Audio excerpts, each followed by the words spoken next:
Prof. Hasanuddin. Apakah monitor Prof. Hasan? Ya Gus, insya Allah Gus. Ya, silakan Prof. Hasan. Ya, terima kasih Gus. Assalamualaikum warahmatullahi wabarakatuh. Waalaikumsalam warahmatullahi wabarakatuh. Allahumma sholli ala Sayyidina Muhammad wa ala alihi wa sahbihi wa sallim. Videonya nggak itu ya, off cam ya? Oh ya, mohon maaf. Okay. Terima kasih Mas Wahid. Jadi pertama-tama terima kasih ini untuk para narasumber ya. Jadi saya banyak belajar ini. Dan masalah kepemimpinan Rasulullah ini memang menarik ya. Memang pertanyaan pribadi bagi saya, apakah kita mungkin mengcopy lah ya kepemimpinan Rasulullah di masa Madinah itu ke zaman-zaman modern sekarang ini ya. Saya punya pendapat sekarang bahwa kalau mengcopy persis rasanya agak sulit, bahkan mungkin impossible. Karena ada satu karakteristik Rasulullah SAW yang tidak akan dipunyai oleh para pemimpin yang lain ya. Pertama, Rasulullah itu kan tadi Prof. Imam sudah mengatakan beliau bukan manusia biasa ya. Beliau manusia sangat luar biasa. Dan beliau dijaga oleh Gusti Allah, dilindungi. Nah, sedangkan para pemimpin Islam sekarang kita tidak yakin apakah dilindungi, dijaga, dicintai oleh Allah Subhanahu wa taala ya. Maksud saya kita juga jangan sampai kecewa kalau melihat kondisi kepemimpinan negara-negara Islam di dunia saat ini kok tidak persis sama dengan zaman Rasulullah ya. Karena menurut saya memang tidak akan mungkin ya. Rasulullah ini insan kamil yang tidak akan mungkin bisa ditiru ya 100% ya. Kita bisa mengikuti jejaknya mungkin jauh di belakang ya. Tetapi menurut saya yang bisa kita coba ikuti adalah sifat-sifat beliau ya. Tadi Mas Wahid sudah menunjukkan dalam presentasinya banyak sekali ya. Jadi nomor satu menurut saya yang harus kita usahakan itu bagaimana seorang pemimpin di level manapun ya. Saya tidak mengatakan kalau pemimpin itu harus presiden ya. Bahkan kepala keluarga kan juga Mas Wahid sudah mengatakan juga pemimpin ya. Jadi akhlak pertama yang harus dipunyai itu bagaimana seorang pemimpin itu bisa mendapatkan penjagaan perlindungan Allah ya. Ini nomor satu ya, caranya tentunya dengan meningkatkan ketakwaan ya. Kita sudah tahu semua kan ketakwaan bagaimana mengikuti semua perintah Allah, meninggalkan semua larangan dan ridho ikhlas dengan semua ketetapan Allah. Nah kemudian seperti dikatakan oleh para narasumber tadi, yang juga sulit diikuti itu menurut saya akhlak mulia Rasulullah ya. Kalau saya baca-baca sirah itu, waduh, saya bilang ini sulit sekali mengikuti ya, karena akhlak Rasul itu begitu mulia, dan seperti beliau itu seperti tidak punya dendam dan segala macam ya. Jadi ini yang kedua yang harus kita ikuti ya. Meskipun ya kita sering gagal lah ya, tapi minimal kita acuannya akhlak mulia Rasulullah. Nah, kemudian seperti sifat-sifat Rasul ya pertama pemimpin itu harus sidik, jujur ya, benar ya. Jadi kalau ada pemimpin yang terlalu banyak pencitraan, saya juga terus terang nggak suka ya. Karena saya bilang ini tidak sesuai dengan sifat Rasul, yaitu sidik ya. Apalagi kalau mau menjadi pemimpin melakukan pencitraan luar biasa, setelah jadi pemimpin lupa diri ya, yang dicitrakan dulu hilang gitu ya. Dan ini era media sosial saat ini menurut saya yang berbahaya ini memang era pencitraan ini ya. Pencitraan, viralitas, yang mohon maaf saya kadang-kadang bertanya gitu ya, pencitraan ini dengan sifat kemunafikan itu ada hubungannya apa tidak gitu ya.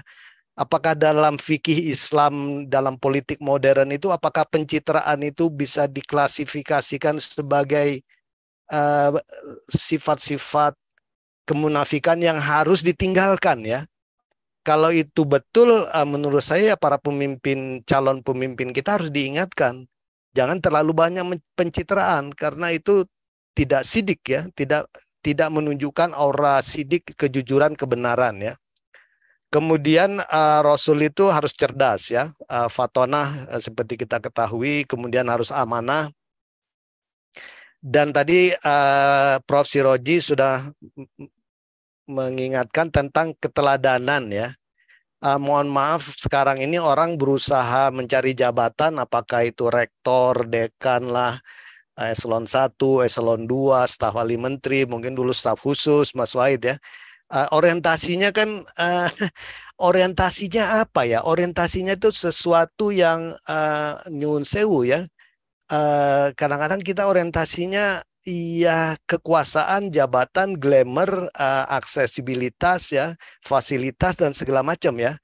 Dan nauzubillah min zalik, saya pun sering mengalami seperti itu ya. Dulu waktu saya menjabat kadang-kadang saya bilang, aduh ini nggak benar ini ya.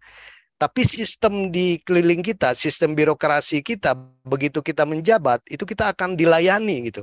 Protokolernya semacam itu. Nah, kalau protokoler kita tidak ikuti, kita yang salah jadinya nanti kadang-kadang. Nah, jadi memang kalau mau membentuk pemimpin yang Islami, mengikuti Rasul lah minimal berapa puluh persen, sistem kepemimpinannya juga harus diformat ya. Sistem kepartaian, sistem birokrasi, sistem pemilihan, sistem pemilu. Nah, itu juga harus berubah.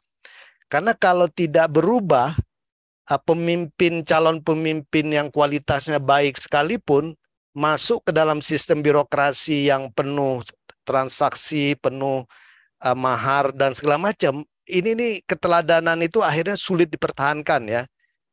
Jadi harus dibantu juga ya. Nah, saya nggak tahu ini apakah dulu Cak Nur pernah mengatakan kan Islam struktural no ya, tapi Islam inside yes ya. Nilai-nilai keislaman itu yang di dalam ya.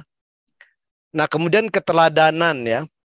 Kalau saya baca bahkan kita tahu kan sahabat Umar bin Abdul Khattab pernah waktu bertamu ke kamar Rasulullah, Rasulullah itu tidur bekas di apa ya, di tikar yang dari daun korma sampai kelihatan bekasnya di kulit. Beliau itu sampai menangis kan, Sayyidina Umar itu. Sayyidina Umar membandingkan dengan Kisra yang di Persia ya. Raja tapi kekuasaannya besar begitu dan mewah sekali. Sementara Rasulullah yang sudah Rasul menguasai banyak Jazirah Arab masih tidur di atas ya begitu saja, sangat sederhana ya. Dan saya lihat beliau itu kan tidak KKN ya. Bahkan Sayyidah Fatimah minta pembantu saja karena sudah capek kerja itu nggak dikasih ya.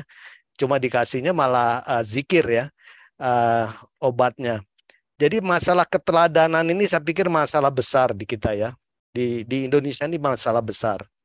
Bahkan saya amati di level perguruan tinggi pun ini sistem birokrasi pemerintahan sekarang sudah mulai merasuk ya ke dalam sistem pemilihan rektor, dekan, wakil rektor itu sudah sangat politis saat ini ya. Sehingga walau alam bisawab, saya juga mulai khawatir ini. Nampaknya nilai-nilai kepemimpinan Islam di semua sektor di Indonesia itu mulai tergerus ya.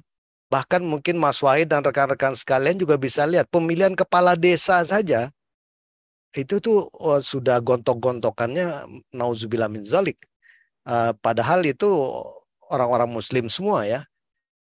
Jadi menurut saya ini memang pendekatannya tidak bisa struktural kalau menurut saya ya. Mungkin pendekatannya ini harus masif dari sistem pendidikan, dari level pendidikan keluarga sejak kecil, SD, SMP, SMA ya.